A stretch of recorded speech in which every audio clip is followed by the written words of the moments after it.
welcome back to the 2016 Spring Promotion Tournament, where it's come down to Game 5 to decide who we'll see on our stage in the next LCS split. Might it be SK Gaming, who we saw discussing right there? Hey, they've done the reverse sweep before in the promotion tournament, where they swept Super Hot Crew. Super Hot Crew? Swept. Super Hot Crew swept, it's like... Did they smote them? Super Hot We're having Crew. a semantics debate on smite versus smote, so weigh in, you know. Smited you have an versus opinion? smote. Yeah, weigh in. Anyway, we're going to talk a little bit about League of Legends. A lot of smiting and smoting went on there as well. Let's look at the team comp for the last game, because we praised the Gamers2 before coming in with a clear draft plan, but they're lacking some adaptation in this best of 5. Yeah, so game 3, this Sky and Elise goes like crazy, does really well in the early game, stops you from getting a lead. Going into game 4, I would expect most teams to adapt and then ban that champion out, Elise. No, they leave it open, give it to Svenskan again. They also gave Gangplank over, they gave Corki over, the same picks they lost to in game 3, and then we were like, okay, Riven counterpick. Smitty J is a Riven player. We really sat here and It's said, gonna Riven, happen. Riven. And Malphite. It's like, okay, well, okay, I guess we don't want to make it easy. And then in-game, we saw how it was difficult for Gamers2 to make a lot of aggressive plays in the early game. Like, it was like 0-0, 20 minutes in. Because SK Gaming have good lanes now, they have a lot of pressure with the carries. And of course the Elise, so they need to adapt here, because they're not winning the late game team fights either, when you have like Sivir, who's been so nerfed. I would just like to see Gamers to drop the Sivir. I think the composition is okay with Malphite and Orianna. The only caveat is that it's just so weak to flashes. Like, both Malphite ulti have a very distinct animation, and Orianna ulti has one of the easiest mid lane mages ultimates that is flashable. So we saw that in a couple of fights later in the game as well, where if that Malphite ulti doesn't connect into instant Orianna ulti, everything is gone, and then Gamers2 overchase. I like Smitty J on the Malphite, and this is one of those fights later on where they try and catch Freddy as well. Look at how he just managed to flash out right before Orianna damage hits, everything is gone, and then suddenly Gamers2 can't clean up anymore. I really want to see them drop the Sivers for some more high damage AD carry, so when they are running around, running away from these threats, that at least we can have continuous damage output. Jesse was doing almost negative damage in these late game teamfights, mostly due to the zone, and then this bug spot right here, that was just adding insult to it. Drop the Sivir, take away the Corki in the first rotation, because it is allowing SK Gaming to have that very, very strong laning phase, very strong mid game, which is what they have used in the end of the summer split to start winning games suddenly. So take that away, because we have seen the adaptation. First 2 games, coordination, SK Gaming couldn't handle it, they couldn't play it out properly, bad calls in the game. Now it's about individual talent, and that's where they can outshine Gamers2, and that's why they're winning games. Yeah. I think Kiki should bring some chaos style to the table here. Lure him in. Overall, though, I want to say one memo for Freddy. Please stop building Last Whisper on Gangplank as a third item. Yeah. Incredibly inefficient, and it just shows that he probably hasn't even done his research all that much. I think his play overall was okay with the zoning ultimates mostly, because that is Freddy. Like, he knows how to play out these teamfights, but his teleports have been a little late, and his barrel mechanics can be better. So definitely shown that he doesn't even has fully mastered that champion, and even a half-mastered Gangplank is already so influential in this game. Perhaps Gamers2 should take note of that and either pick it away or counter it with Riven. I think we just see 2 teams who always want to team fight here. Nobody seems to have, again, the game plan to set up split pushing in any way, so we get these massive team fights over and over. The Gangplank, even though you might miss 2 or 3 barrels in a row, once you hit the next one, it crits for 1,000, that's enough to win you the fight, and that's where it shines through here for Freddy. Yeah, and in the end, if we're talking about the adaptation coming out of Gamers2, we also have Ocelot there, of course, as coach, who may not have the biggest experience on helping them with those picks and bans. We, of course, don't know who is behind the scenes as well. Yeah, Gamers2, they're just getting nervous later in the game as well. They definitely had a mark to win this game. They were on 4 dragons. They had the zone control. They had the control in the mid lane, all the vision, and then they popped Sivir ulti and they chased with Malphite in that gets flashed and Zonia's Dargus. This was 40 seconds before the 5th dragon, and they all die at base, and then they give up the dragons. So they're not playing through their win conditions. Seems late game, they're just not comfortable making these split-second decisions. They say, like, okay, let's Malphite ulti Orianna combo. And they're getting victim of their own, like, one-dimensional composition, and they really need to keep their head cool. Kikis came out and says, look, these guys are good. I'm going to carry them, into the LCS as a shot caller. Well, then we need better shot calling. Yeah, I mean, it was the problem for Gamers2 in playoffs. It's why they were lost to Mouse Sports, who, of course, we will see later after this last game here, because they kept just doing the same over and over. It was too simple. It was too predictable. And it's a massive problem. And now also you have that issue where mentally you keep telling yourself, okay, we're doing everything wrong. We've lost 2 games in a row now. How do we change it? Are we going to get reverse sweeped? So it's very difficult. Swept, that's very true.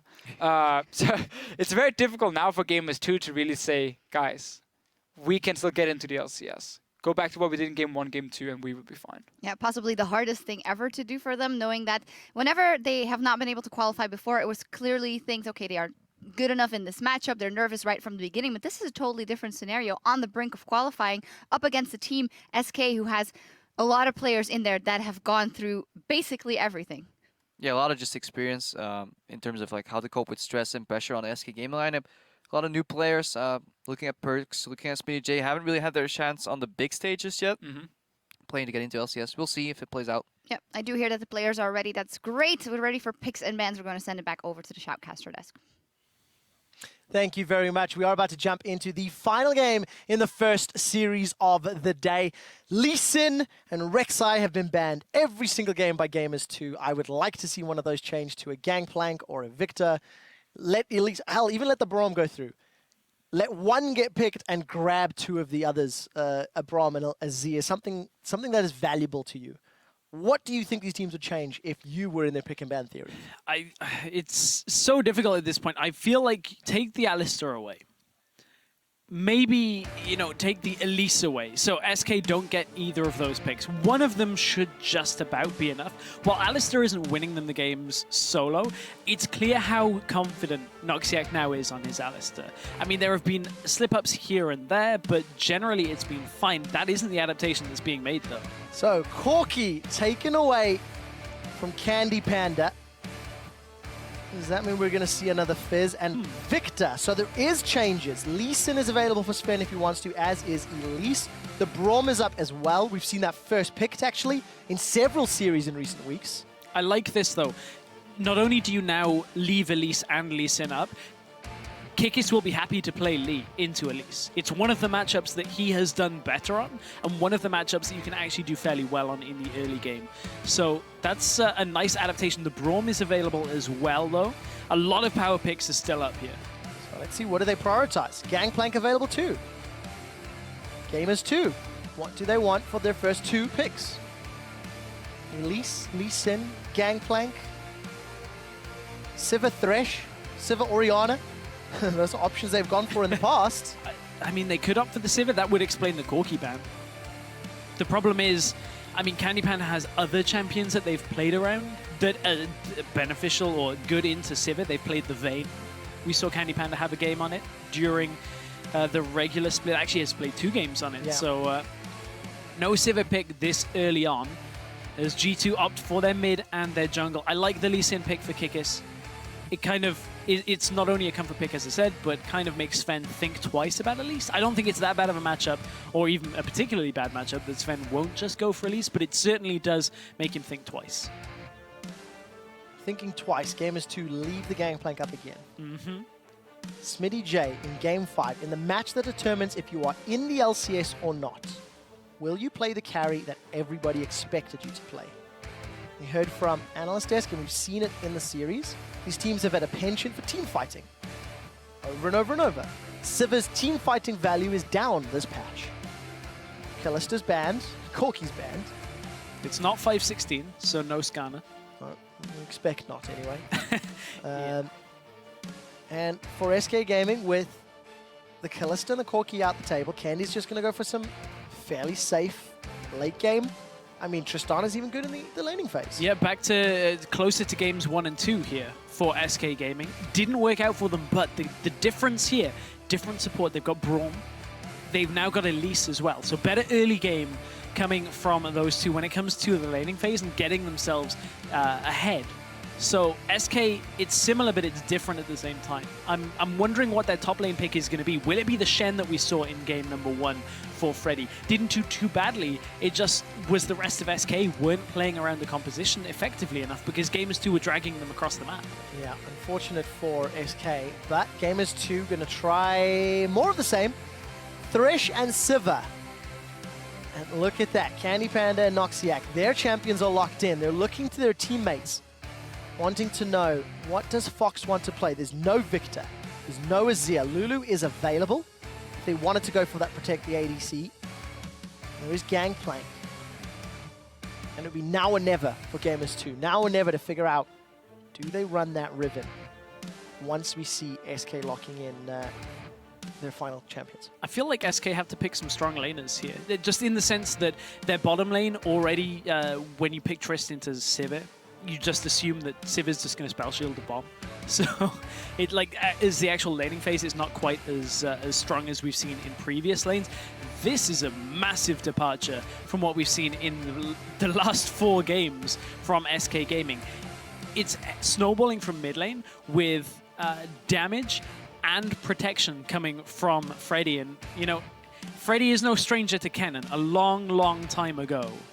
Spring 2015 was the most recent Kennen play from Freddy.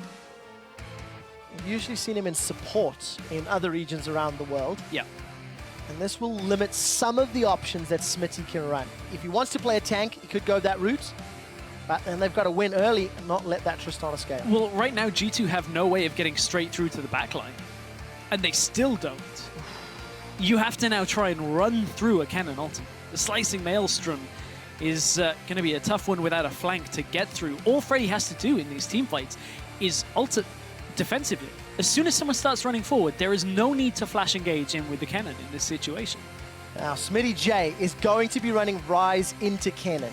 He has played it 3 times in summer already, 2 of which were victories. Ryze has been sequentially nerfed several patches in a row. We have seen it picked rarely in recent weeks, but it has simply fallen out of favor. And Gamers2 are fairly heavily committed to, again, a late game team fight AP carry. That is a big risk coming from Gamers2 right now. It's not a pick that we see often. It will give them great scaling with the Orianna, but they're going to have to rely on the Lee Sin, on the Sivir to carry them through the mid game, to get to the late game where Ryze and Orianna will be unstoppable. We need to find out just how effective Kikis on this Lee Sin is going to be. He's had a few good plays, he's had a few good calls, but the champion Karzik simply did not work in his favor. Now onto the Lee Sin, there is a small time limit on how effective that champion is going to be. For the last time in the first promotion series of the day, hashtag SK win or hashtag G2 win. Who will be the victor? Who will qualify for the 2016 European LCS? Those are the challenges. Gamers2.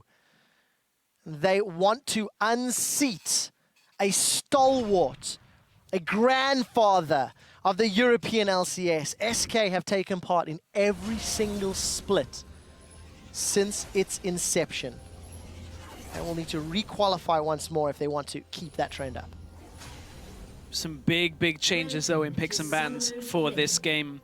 Lee Sin and Braum, El Tigre Braum, make their entrance for the first time in this series. Banned all 4 previous games. Oh, yes. And first picked. Yeah. How much will it change? Will it be enough for SK to stay in the LCS? Will the Lee Sin help Kikis bring Gamers2 into the LCS? Of course, Kikis, a player that was formerly in the LCS on the Unicorns of Love. If he can find his way back this quickly, he left in week 7. If he can get back into the LCS already by Spring Split, that would be a new record. a good start for a player that dropped down to Challenger and got back out. But that'll be an interesting one to talk to PTL about. The quickest re-entry for a player. We'll explore that idea maybe later. But for SK, it is a somewhat protect the AD comp. At least there's heavy zoning from the Braum, from the Kennen. There's the threat of Fox's Ahri at all times. And another champion that Fox has not played in summer. He tried a Zed ages ago as an assassin. It simply didn't work because the meta was not in his favor. But as another champion we're seeing, also from Freddy, another champion, first time in summer. And Ahri is a champion that finds herself, as we'll touch on this in a second, G2 are looking to disrupt the Krug start. They do manage to disrupt the jungler for ever so slightly, but seeing that it's the top laner there is going to be the information that they needed here. Yeah, and also note, neither team with the deep wards. A big departure from all 4 of the previous games, where at least most teams were invading as a group. You're now down to your last line, last chance saloon. And the lane swap was started by SK this time around. Ahri is a champion that we've kind of seen here in Europe a fair amount throughout playoffs. Ryu was playing a lot of Ahri from H2K. Peke from Origin was playing a lot of Ahri. And, you know, there was a lot of back and forth on the discussion of, is Ahri a viable champion in the meta? The answer to that one is, how much pressure do you put mid? Yeah. How much do you gank for the Ahri to get the snowball rolling? Because you get her a kill, you get her 2 kills early on. Absolutely, she's got her place here. So, with the Elise, with the charm that is going to come from Ahri, try and focus out Perkz, because Perkz has been playing very greedily in the mid lane when it comes to his positioning in the early game. We've seen the flashes, the cleanse, everything burned early on. Sven has the opportunity to get in there. Has done so already this series, so we'll see if we can do it again. We did see Jesse and Hybrid, they pushed the wave into the SK tower down bottom. Candy, Freddy, Noxiac. They are now in the top lane, replying in kind. I feel like these towers are going to fall relatively shortly after one another. The Tristana will help make up for some of the missed time, or late time rather. May in fact even win. And this is just going to be the same sort of lane swap that we've seen. This time I think Hybrid also took some of that gold. Noxiac has already backed away. Freddy and Candy Panda also share the resources. So let's see. Jesse, Hybrid have recalled. In previous games they swapped top and they went to push that tower down. Looks to be the same thing. Hybrid is heading towards the top side. Freddy, this time on the cannon, will be happy to just receive that wave in the middle of his lane. So no real threat on Freddy this early on. Won't be too much threat as there is a big stack in front of him as the duo lane arrives. So that's just going to end up bouncing off the turret in a minute or so. Freddy will be fairly happy with that. He is having to back away though. He does realize that the duo lane is coming, doesn't want to get caught. Yeah, doesn't want to run the risk. Kickers hasn't showed in a little while, despite having a full clear. He did actually go down the bottom lane, very, very briefly before recalling. And now heading up to the top half of his jungle. The laners have already recalled. Fox grabbed the second Doran's Ring, Perkz picked up an Chalice of Harmony. A Chalice of Harmony. Jesse and Hybrid now going to get quite a lot of uncontested time on this tower. Siege Minion is going to help out with a bunch of hits, and Candy Panda, Noxiac, they've not been able to push that wave up quickly enough. This is the same opening that led to a very passive game in the last one between these two teams. And we're probably on track for a very similar setup, unless Svenskeren can get himself into the mid lane. Then again, it's against an Orianna with Cleanse, with Flash. It will be difficult to get in there, but it looks like it's second time around in this fifth game. Yeah, and the difference this time, though, is that top and mid lane combo from SK, I think will be a lot more effective in the mid game. I think when we hit that 15-20 minute mark, you're not waiting for the Victor to get multiple items. You're not waiting for Gangplank to get Trinity Force and IH.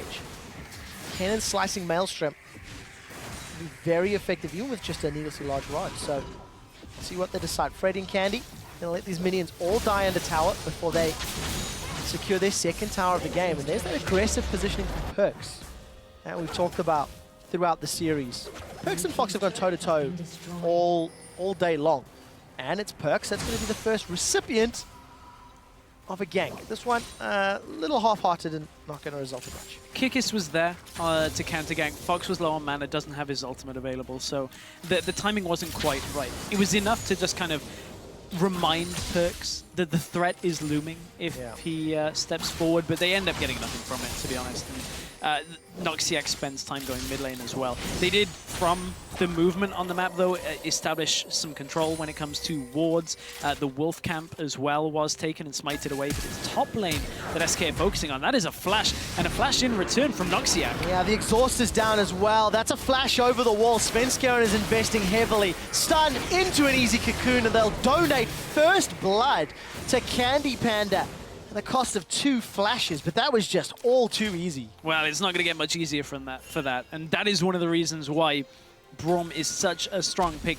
All you got to do is connect that Q, and if somebody hasn't got a hard escape built into their kit, it is going to be pretty much curtains from them for stacking up that passive. But Gamers2 do reply with the Dragon start for themselves. They will be able to get this. Nobody from SK is reacting.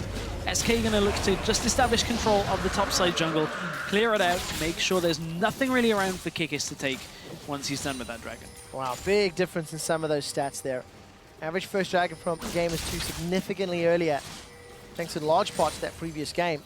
Obviously first blood, SK more efficient at finding the early kills. But you see a tower defense up top, Smitty J and Hybrid against Candy, Sven and Noxiac. The unbreakable shield comes up, but look at that burst pop. I think it was a buster shot used from Candy Panda as well, so decent damage on that inner turret. Fox is going to connect the charm. Perk's in a little bit of trouble. Holds on to the cleanser. We did see Kikis. He's dealing with that Raptor camp, so there is the opportunity to hop over the wall. There was just the SK ping, so they're aware of his position. Yeah, Kikis is fairly low as well. So in this situation, he could go in because of the low mana from Fox, but Fox running Ignite has his ultimate available, had the mana for it as well. Would have been a little bit dangerous for Kikis to hop the wall and actually go for the gank. Freddy has had a quiet start to this game. He's going to look to all-in Jesse. Kikis is bot lane this time. The Sonic Wave hits, Kikis goes in, the Boomerang Blade is not going to be enough to kill. Summon a heal from Candy Panda keeps Freddy alive, and they get Smitty J's teleport. That is a big, big swing for SK Gaming. Flash was used by Freddy, but as you said, teleport from Smitty J comes into that bottom lane, and SK somehow get Freddy 1-2 out alive. The heal was used from Candy Panda to keep him fine. But as for that teleport not being available, that's now a big advantage for Freddy 1-2. Is going to have teleport advantage. The problem is he's got nowhere to go with it right now. It's going to be another minute or so before top lane starts pushing in towards him, and that could be an area for Kikis to exploit. Hey, I see a deep ward in the jungle. About to spot out Kikis. So a little bit of information for SK. And I'd like to see if some of the itemization is going to change. You'll actually notice that for the first time this series, Svenskeren is going Cinderhalt on his Elite. Going to be a bit more of a tanky front line. I like it. You're stacking a lot of magic damage as it is. So go for the tank. Make sure that, you know, everybody else on your team is just dealing enough damage as it is. You will be able to stay healthy, land the cocoon, just end up protecting the Tristana later and later. A lot of eggs in the Candy Panda basket, but he's been in the right place at the right time. Freddy, without a flash this time around, will get kicked backwards. On the hunt, I heard thrown down by Jesse, and as the Boomerang Blade, that gets Gamers2 their first kill. It will also bring the minions up to the inner turret. Kikis and Jesse should be able to take this down, but will it be answered by SK Gaming? SK are grouped on the bottom lane. They've got a ring of vision through the jungle. This tower will fall. It will. SK are pushing up to this tower. Hybrid has been caught. Yeah, and he's going to go down. One more hit will give the stun. It's Candy Panda that gets it with the buster shot. Noxiac gets a stand behind me before falling backwards. We are going to see those overloads being thrown out by Smitty J. But I think this tower's going to fall. It'll be simply too late for Gamers2 to defend. At this point, SK are actually pulling back from the turret. Rise is going to be able to soak that up. Even though he's got no mana, will just be able to clear out the minion wave. And I'm looking at how these fights are going to end up going if they do group. Rise is eating through his mana pool so quickly because this tier is stacking up at not exactly the fastest rate. Still no, well, is just getting the Catalyst to the Protector now. So still working on that core item build. Kennen, once he's fairly squishy, so I want to say once he's got Azania's Hourglass, but that's a long way off. It's just going to have more utility in the fights. He's going to be able to stun people and just protect Candy Panda. And it looks like he's going Abyssal Scepter as well, so that will amplify some of Fox and Sven's damage, but as you say, the Hourglass is the key. Long way off. The Hourglass is the key. Luckily for SK and for Freddy, Smitty is going for both Rod of Ages and Archangel Staff. And that too is a long That's a very long way off. So, you know, both top laners with a whole lot of headroom to grow in their team compositions. Let's see who's going to challenge for this next dragon. A minute 40. Gamers2 secured the first one in the game of this match. And have a few members around the bottom half of the map. They're looking for that mid lane, though, but they won't find Fox there. They may find the Spider, whose Repel was just used, actually.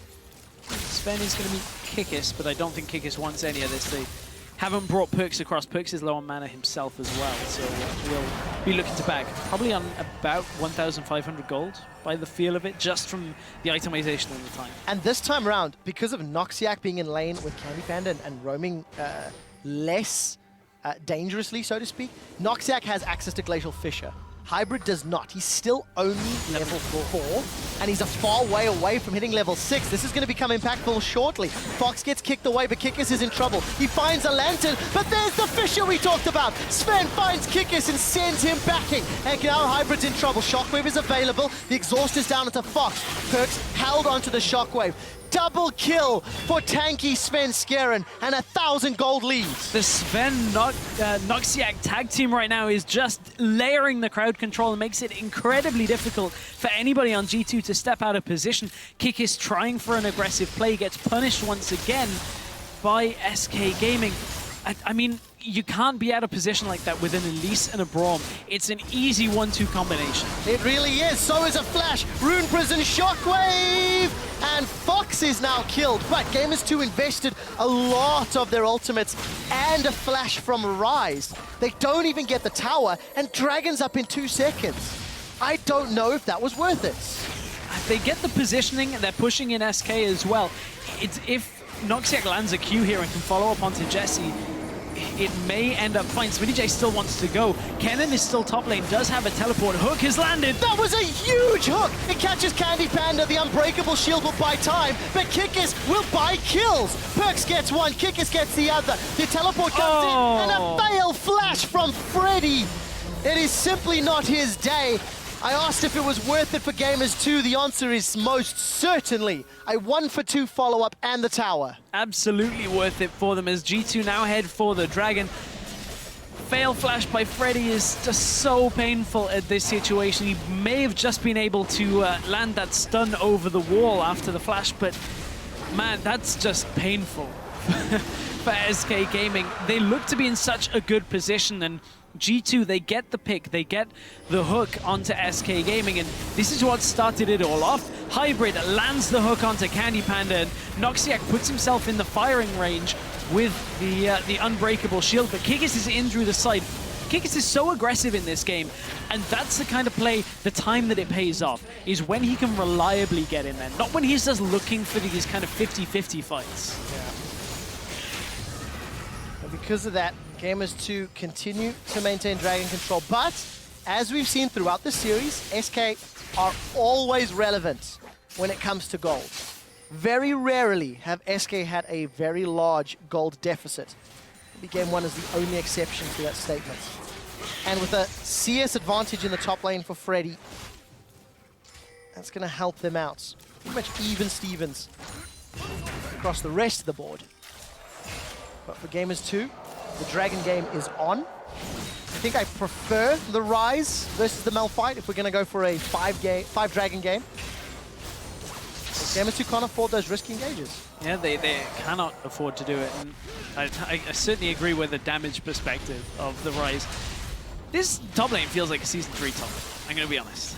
The Rise, Ken, and Jace trifecta that we had all the way through Season 3. So certainly is a bit of a blast from the past, but the problem with that is it's very similar to Season 3 in the way that nobody was prioritizing farm onto top laners either. Yeah. So these are some fairly poor top laners when it comes to their economy right now. Engage in the mid lane. Well, let's find out. Charm connects onto Perks, but there's not much damage landing on Gamers2. It was a good Fissure from Noxiac, but he just stands on the front line. Kikis has found Sven Skeren, wants to return the kill from earlier, shuts him down and gets the bonus gold.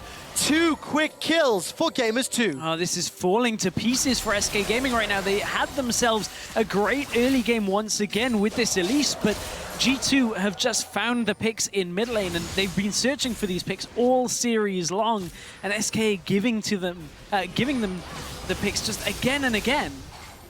Well, Cinderella story of reverse sweep is getting more and more bleak. Hybrid finds another death sentence. There's a shockwave from Perks. Here comes Freddy, but he's low. He's looking for stuns, and I don't think it's going to be enough. Perks is looking for more. That's a flash play from Hybrid. He wants to get to the LCS. He wants to play on this stage once more. SmittyJ goes down, and the tower still stands. Gamers2 overcommit ever so slightly, but they still come out ahead.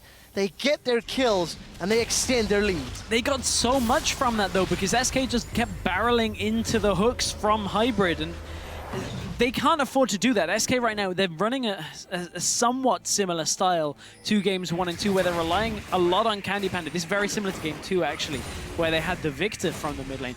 They're relying on these fairly, you know, later game scaling AD carries with the Tristana. They need somehow Fox to just get snowballing, and he's not. He's 0, 2, and 2. Athenes plus a needlessly large rod, and he is not finding the charms. He's not finding the damage at all. And if we look at the gold difference between Fox and Perks, Fox currently has 5,700 gold worth of items and 7,300 for Perks. That is a very, very big difference at 18 minutes. There it is on your screen now. 5.8 to 7.5.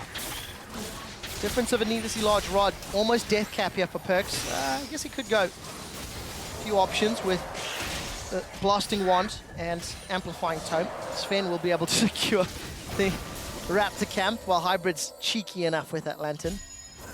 He grabs the souls, but for Gamers2,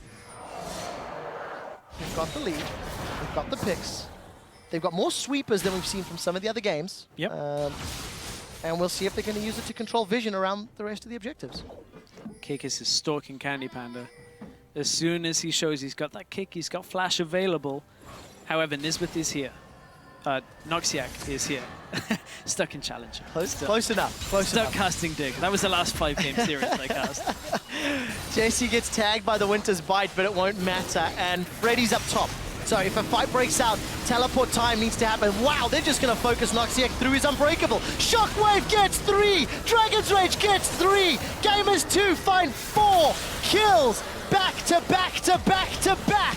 And Freddy says, sorry boys, I'm not even going to teleport for the party.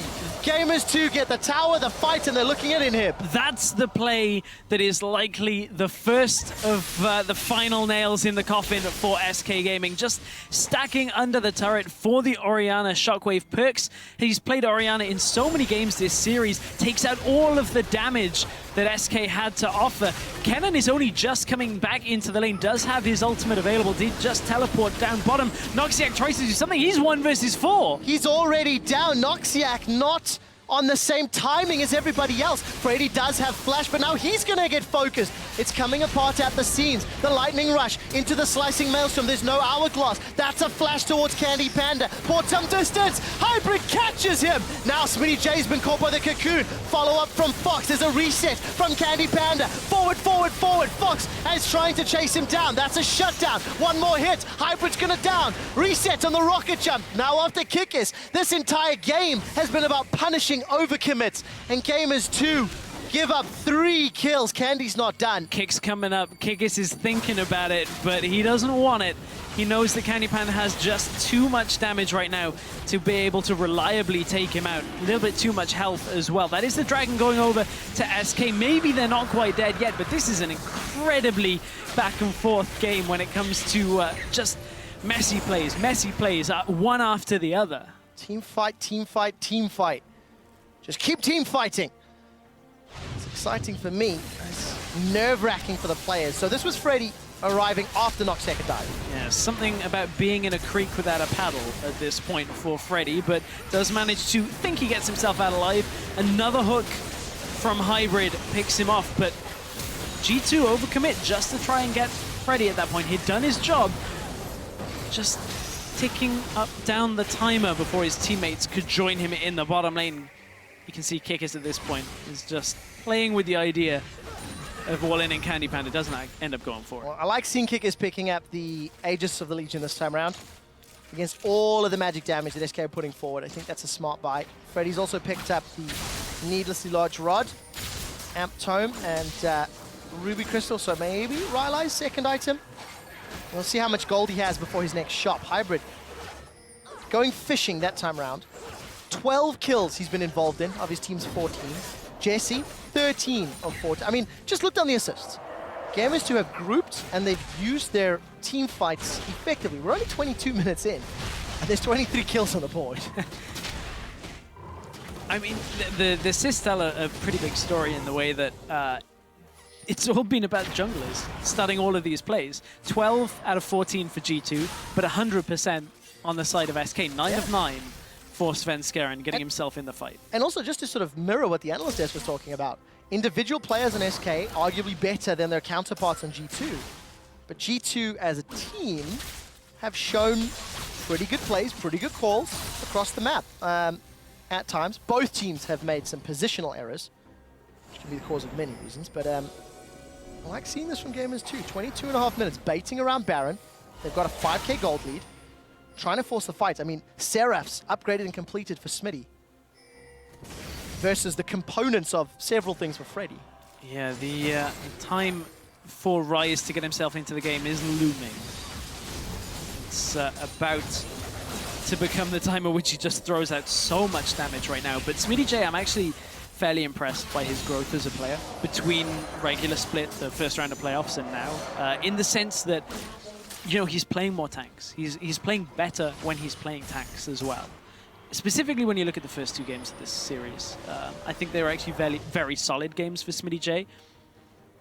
As long as he doesn't lose the ability to play carries at the same time, because if you have a well-rounded top laner, that's one thing that has really benefited some LCS teams. It has. Repel for Sven. One more hook comes out. Sven's going to flash over the wall. Jesse follows suit. He even sidesteps the cocoon. Teleport's coming in from Smitty. Candy is going to be in trouble. He's now hooked by Hybrid.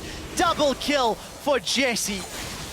It took 4, 5, 6 attempts, but playing from the darkness, Gamers2 managed to make it work. Hybrid finds another one. That'll just buy time. Freddy and Fox, what can they do? They're gonna try push forward, gonna decide to back away. And Gamers2 at 24 minutes. 9,000 gold lead, Baron up, Dragon up, Towers up. This is now their series to close out.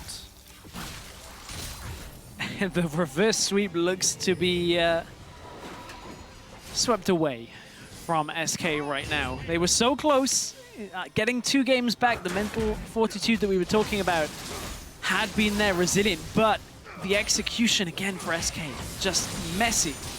Stepping forward in front of their tower, stepping into the hooks, not really dewarding areas and getting hooked in by Hybrid has just turned this game in G2's favor. And let's talk about the adaptation this series. Yeah. Braum was banned 4 games leading up to this point.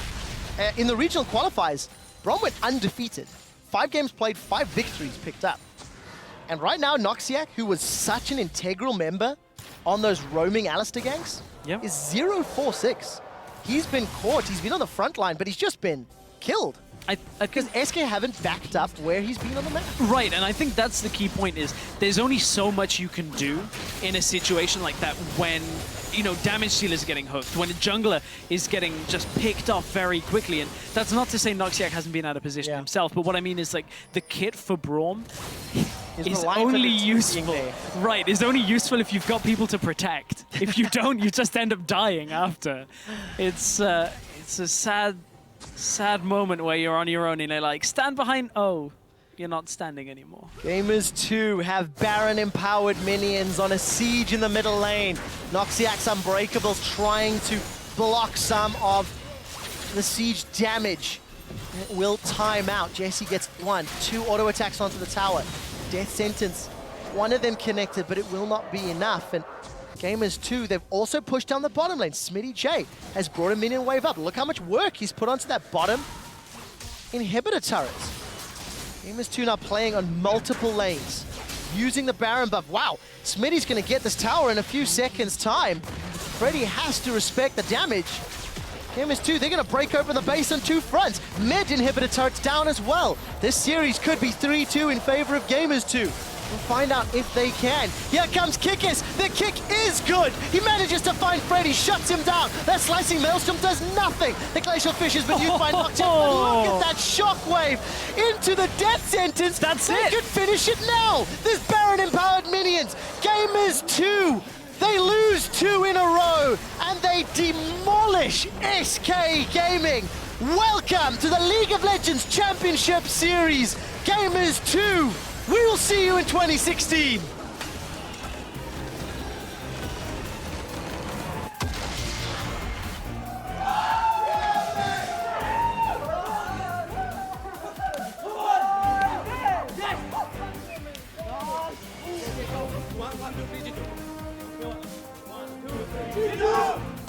Broken faces on the side of SK Gaming.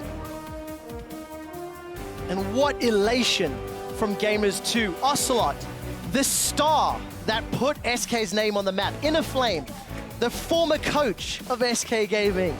Jesse, formerly Jez's, the mid laner of SK Gaming. It's good to see some hugs between former teammates. And it's good to welcome some new old blood into the LCS. Some new old blood. I'm trying to wrap my head around that, but it is not only a few new players, a new organization. Yeah. This is the first time we won't have SK Gaming in the LCS. Every split. It's taken 4 attempts, and the 4th time was the charm. And what a way to close the series out. We're 26 minutes into the game. I think somebody owes Hybrid a cookie. Because that game, he had some exceptionally good death sentences. You can see the broken looks on the side of SK Gaming. Fox distraught. Freddy, you know, head in his hands. We heard it earlier in the day. A year of failures from Freddy. And this must be the biggest one yet, unfortunately. The reverse sweep was on the cards, but it was too big an ask. Yeah, it was just too big. And don't even forget that Game 5 started out in SK's favor. Yeah. It was that mid lane sequence where it was get hooked at the mid tower, the outer. Then they take the tower, get hooked at the inner, get shockwaved at the inner tower. Just 3 or 4 different sequences of people getting hooked or ulted just gave the game to Gamers2. And then bottom lane, big shockwaves just again and again. I mean, it's a little of both in this situation, is that Gamers2 held on in that game to hold through the early game advantage. SK stepped out of position, and G2 punished it. It's the biggest thing that both of these teams will have to learn going away from this series, is looking at some of those positional errors. Regardless of that fact, it is Gamers2 that end up 3-2 in the series. We're going to head to Pulse to talk to the newest players of the European LCS. Thank you very much, Trevor. I'm here with Kickers and Perks after that incredible win. Now, first off, Kickers, you won those 2 games at the very start extremely convincingly, but then you were pushed all the way to the very end. What happened between games 2 and 3? Well, thing is, in a best of 5, especially when there's Challenger team versus LCS team, they have a lot of time to figure out how we play. So we played actually the same stuff for like 4 games. In 2 games it worked. The other 2 games were really close, but we didn't manage to actually close it out. And then we thought, okay, we need to change something because they know how we play. They know how to play against it. So we just went for different bans. We didn't ban 2 of the bans we had. We gave them Brown. We got Lee Sin, and it turned out really good. Yeah, it turned out really good. The adaptations were really good for you guys. But talking about adaptations, over to you, Perks. You guys had a lot of roster changes going all the way through the Challenger split, and we didn't really know what your strengths were going from game to game. Did you always know how strong your team was every time you made a swap? Well, with every swap, we were just getting stronger and stronger. It took us some while to identify our playstyle, and scrims went really good, and we prepared for this match, and it worked out. Yeah, it did work out. And last one here, Kickers. Freddie was actually saying that he didn't think you going to Gamers2 was a good idea, and yet you went over and now you're back in the LCS. What potential did you see in the Gamers2 lineup when you first joined them? Well, I just saw that I can actually have opportunity to qualify myself because I lost 3 relegation matches before, and I think it's actually a huge achievement to actually make it yourself because I'm not sure if many players actually qualify themselves, but it feels really good. And I just saw that the guys are really skilled and motivated, and they're hungry to win. Well, you have made it, Kickers, and thank you very much, gentlemen. Congratulations on the win, and welcome to the LCS. We're going to throw it over to the analyst desk to take a look at that series. Thank you so much, Pulse, and congratulations indeed. Gamers2, they made it. Let's wrap up the series here. As Kiki said, well, we tried something for 2 games and it didn't work. Then we tried it again. It still didn't work. I don't know if that's the ideal strategy, but in the end, we were confused at the picks and bans, but I guess it was the right choice.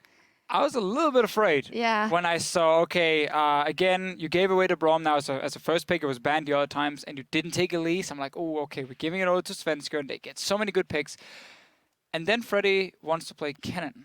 We said no last Whisper from Gangplank. We didn't say no Gangplank. Please just pick the champion, get back into LCS, and but it wasn't only that. You know, in the end, just Gamers2 had more resilience and more endurance, and they kept making these picks because they were even a little bit behind in the early game too. So they did manage to hang on there.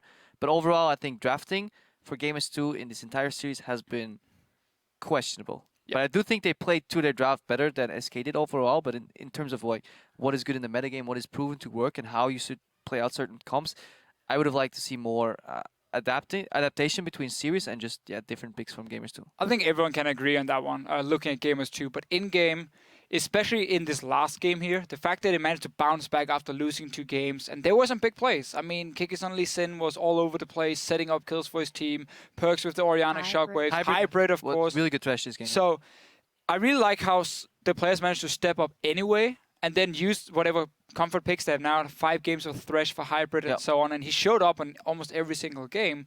So that's really something Gamers2 can take now and say, we bounce back, we won the game, we're in the LCS, now we can start working on some of our problems. Yeah, indeed. And in that last game, we mentioned it already. One player that really carried Gamers2, he also said it himself, through 5 games to the 2016 Spring Split, was their jungler Kikis in this one. 5.8 KD, 79% kill participation, picking that Lee Sin away from Svenskeren. There were some more contenders, though. Yeah, I think honorable mentions to Smitty J having the double hardcore engaging games 1 and 2, then kind of getting figured out, fallen out of favor the next few games, and then Hybrid with a solid 5-game Thresh performance. But we have to pick one, and I think Kikis had a couple of nice outplays on that K6, and then the picks he started making got him back into the game, and overall deserved MVP for the series.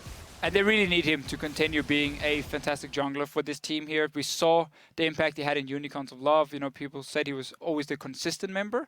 He needs to be that for Gamers2 now to come into the LCS. There is still this big gap between Challenger and LCS, unless you're called Origin. So we need to see Gamers2 really continue to improve. They have more time now, and we're going to have to see where the potential can take them. Overall, I'm just happy that Gamers2 got in because there's still this young version of themselves, and they have a lot more room for growth. They have to improve in shot calling, but they can because they're very new. They haven't scrimmed many LCS teams consistently. They don't have the the stage presence, the stage practice. They have these young players that haven't really gotten used to this big stage. Whereas SK Gaming, this lineup has had multiple iterations in the LCS. Some of these players just weren't up to their own standard overall, and I think it's the best result coming out of the series overall for LCS. A bit of new blood getting their chance, and in the end today, we're all Gamers2. Gamers2. All right. Well, with their win today, Gamers2 will be joining Team Dignitas in the 2016 European LCS Spring Split. SK Gaming, though, they will find themselves in the Challenger Series next season. I mean, we don't have to beat around the bush because the interview, or in the interview at the end of the split, they said it themselves, Candy and Freddy, that they don't know what the future of this team is. So we'll have to see what comes out of that. We may see a vastly different SK lineup in Challenger. I expect so. Yeah, different or the same. The spring of 2016 will be the first split without the Copenhagen Wolves and SK Gaming since the beginning of the EU LCS. So definitely a new dawn here coming into the next split.